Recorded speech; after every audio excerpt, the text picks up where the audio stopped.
మీనం వారికి గనక చూసుకున్నట్లయితే మీనరాశి వారికి లేదా మీన లగ్నం వారికి ప్రస్తుతం లగ్నంలో శని భగవానుడు ఉంటూ పంచమ భావము అంటే సంతాన స్థానము, మన తెలివితేటలు, మన ఆలోచన, మన ఫ్రెండ్స్, ఈ స్థానంలో గురువు వస్తూ గురువు రాశికి బలాన్ని ఇస్తూ దాంతోపాటు శుక్రుడు కూడా అక్కడికి వచ్చి గురువుతో కలుస్తున్నాడు. జూన్ 2వ తేదీకి గురువు అక్కడికి వస్తే పంచమంలోకి, జూన్ 9వ తేదీకి వచ్చి రెండు శుభగ్రహాలు ఆలోచన స్థానంలో, స్నేహితుల స్థానంలో, సంతాన స్థానంలోకి వచ్చి రాజకీయ స్థానంలోకి వచ్చి కలుస్తున్నారు. మరి అదేవిధంగా లగ్నంలో శని, 12వ స్థానంలో రాహువు, 6వ భావంలో కేతువు, చతుర్థ భావంలో బుధుడు, 3లో అంటే మనకి ఈ రవి కూడా మనకి జూన్ నుంచి చూసుకున్నట్లయితే స్లోగా 4వ భావంలోకి, మళ్ళా తర్వాత అట్లా తిరుగుతూ ఉంటాడు 5వ భావంలోకి అట్లా.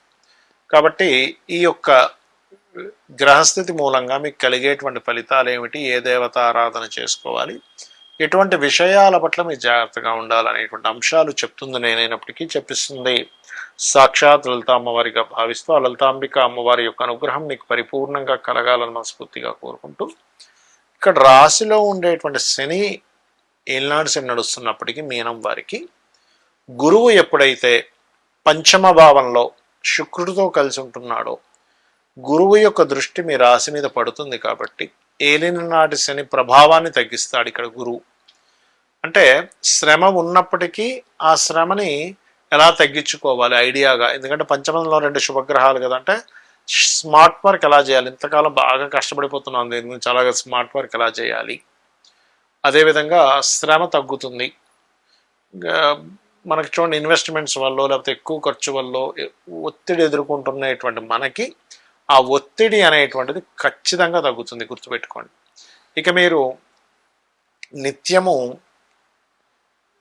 దక్షిణామూర్తి యొక్క ఆరాధన, లలితా సహస్రనామాలు చేసుకున్నట్లయితే మరింత బాగుంటుంది. అయితే ఇక్కడ మీకు ఏలినాడు శని నడుస్తుంది కాబట్టి ఏమి టెన్షన్ పడకుండా లలితా సహస్రనామాల్లో ఒక గొప్ప నామం ఉంటుంది. ఏంటది అంటే ఓం అనాకలిత సాదృశ్య ఓం అనాకలిత సాదృశ్య చుబుకశ్రీ విరాజితాయే నమః అనే మంత్రం చేయండి. మరియు ఓం కామేశ్వర ముఖాలోక కల్పిత శ్రీ గణేశ్వరాయే నమః అనే మంత్రం చేయండి. ఈ 48 నిమిషాలు చేయండి. దాని ద్వారా ఏమవుతుందంటే మీకు నిత్య జీవితంలో కలిగేటువంటి ఆటంకాలు తగ్గుతాయి, గుర్తుపెట్టుకోండి. ఆటంకాలు తగ్గడం, ఏలినాడు శని ప్రభావం తగ్గడం, మరియు ఇక్కడ 12వ స్థానంలో రాహు ఉన్నందుకు విదేశాలకు వెళ్ళాలనే ప్రయత్నం, మీకు మరియు మీ సంతానాన్ని విదేశాలకు పంపించాలనే ప్రయత్నం కూడా ఫలిస్తుంది.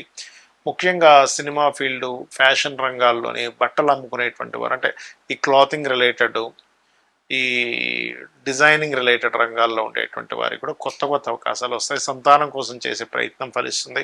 ఉపనయనాది సంస్కారాలు చేసుకోవడానికి కూడా ఇక్కడ గురువు యొక్క బలం పెరిగింది కాబట్టి ఈ సమయం కూడా మంచిది. ముఖ్యంగా జూన్ 2 నుంచి అక్టోబర్ ఎండింగ్ వరకు ఉంటుంది అక్కడ గురువు. కాబట్టి ఇవి చేయండి, అన్ని విధాలా బాగుంటుంది. మరి ఈ 2 గ్రహాల వల్ల దేశకాల పరిస్థితుల్లో ఎటువంటి ఫలితాలు వస్తాయి చూసుకున్నట్లయితే, మనం గతంలో ఎప్పటి నుంచో చెప్తూ వస్తున్నాం.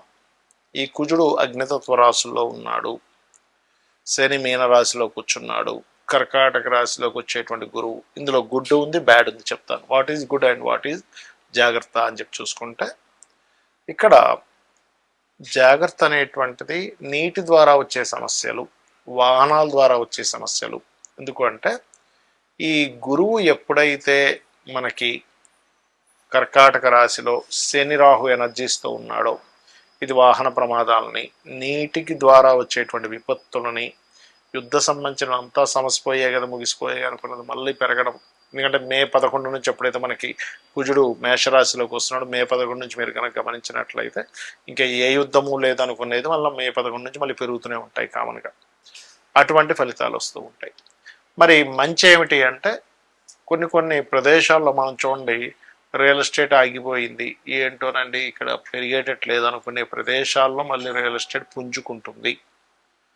ఎందుకు కారణం ఏమిటి అంటే గురువు ఎక్కడైతే ఉన్నాడో న్యాచురల్ 4th హౌస్, ఆ సహజ చతుర్థ స్థానంలో ఉండేటువంటి గురువుకి శుక్రుడి యొక్క సంబంధం వస్తూ న్యాచురల్గా మనకి ఎవరికైనా సరే రియల్ ఎస్టేట్ బాగా పుంజుకోవడము అనేటువంటిది ఎవరి జన్మజాత చక్రంలో అయినా, వృశ్చికంలో కనుక కుజుడు ఉన్నాడు అనుకోండి అప్పుడు వాళ్ళకి రియల్ ఎస్టేట్ పుంజుకుంటుంది. అలాగే వృశ్చిక రాశిని ఏదైనా శుభగ్రహం చూసినా సరే పుంజుకుంటుంది.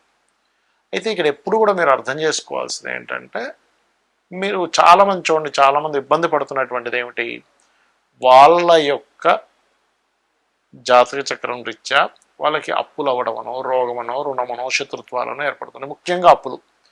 అప్పుడు మీరు చేయవలసింది ఏంటంటే, మీ లగ్నం నుంచి, అంటే మీ యొక్క జాతక చక్రంలో మీది మేషం నుంచి మీనం వరకు ఏ లగ్నం అయిందో చూసుకొని, మీ లగ్నం నుంచి 6వ అధిపతి ఎవరో తెలుసుకోగలగాలి. ఇప్పుడు మేషానికి కన్యారాశి అవుతారు వస్తాను.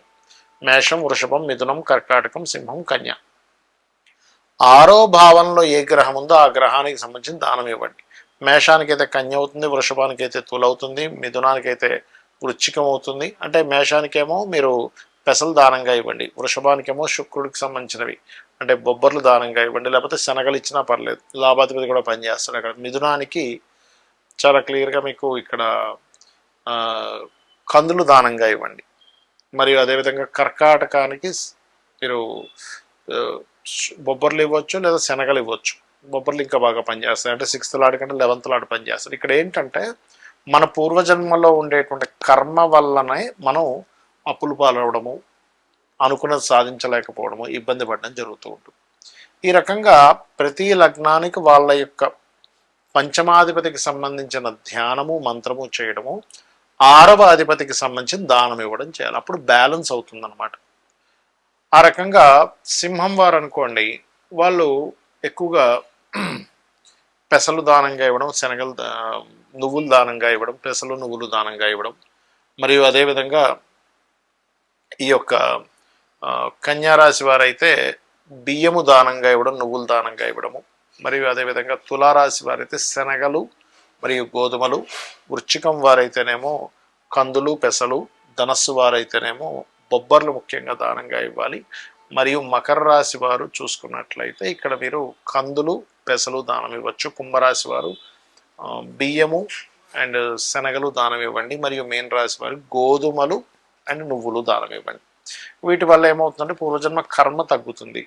మనము ఏ పని చేయాలన్నా మన పూర్వజన్మ కర్మ అనేటువంటిది అడ్డుపడుతూ ఉంటుంది, గుర్తుపెట్టుకోండి. అది ఎక్కువగా ఉంటే, పాపకర్మ ఎక్కువగా ఉంటే, పుణ్యకర్మ ఉందనుకోండి అదే మీకు తోడ్పడుతూ ఉంటుంది. కాబట్టి ఈ దేశకాల పరిస్థితుల్లో వచ్చే కాలంలో కాస్త ఈ రోగాల బారిన పడేటువంటి కాంబినేషన్స్ నడుస్తున్నాయి. కాబట్టి గురువు కర్కాటక రాశిలో ఉండడం అనేటువంటిది, అయితే దీనివల్ల బంగారం కూడా విపరీతంగా పెరగడం, ఫ్లక్చువేషన్స్ అవ్వడం, ఇవన్నీ కూడా ఉంటాయి, ఉండవని కాదు. కాకపోతే ఇక్కడ ఏంటంటే, కొంచెం మీరు నీరు తాగేటప్పుడు కాచి చల్లార్చిన నీరు తాగడము, మరియు మీ జన్మజాతకంలో ఇప్పుడు మనం చెప్పుకుంటూ ఉన్నాం, ఈ గ్రహం మారడం వల్ల ఇటువంటి రిజల్ట్స్ వస్తాయి, ఈ గ్రహం మారడం వల్ల, ఏ గ్రహం అయితే మారుతుందో గుర్తుపెట్టుకోండి. ఎప్పుడు కూడా మీ జన్మజాతకంలో మీరు అర్థం చేసుకోవాల్సిన విషయం ఏంటంటే, గోచారంలో ఏ గ్రహం మారితే ఆ గ్రహానికి సంబంధించిన దానం ఇవ్వండి. ఏమండి, మేము ఉన్న ప్రదేశంలో దానం తీసుకునే వాళ్ళు లేరు, గోవుకి తినిపించండి పర్లేదు.